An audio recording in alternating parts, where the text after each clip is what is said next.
آقای ماندلا و قهرمانان آفریقا که در مقابل استعمار ایستادگی کردند باید احترام بگذارم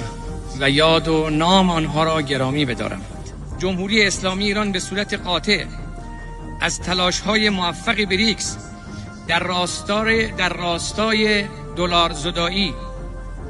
از روابط اقتصادی میان اعضا و همچنین استفاده از ارزهای ملی و تقویت سازوکارهای بریکس برای پرداخت و تسویه مالی حمایت می‌کند.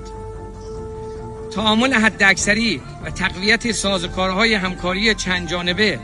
به خصوص با کشورهای مستقل در حال توسعه در کانون سیاست خارجی جمهوری اسلامی ایران قرار دارد. در همین راستا به دلیل موقعیت خاص ترانزیتی و با برخورداری از منابع گسترده انرژی و همچنین توان بالای علمی و مهندسی در حوزه‌های متنوع از جمله تولیدات صنعتی، فناوری، نانو و پزشکی، آمادگی خود را برای هر گونه همکاری،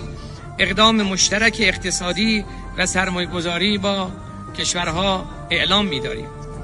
حضار محترم، در پایان مایلم اشاره کنم یکی از چالش‌های موجود در جهان جنوب تداوم سیاست‌های نجات پرستانه، ناامنی‌های برآمده از ظلم، اشغالگری، هژمونیسم، تروریسم دولتی بخصوص از سوی رژیم صهیونیستی است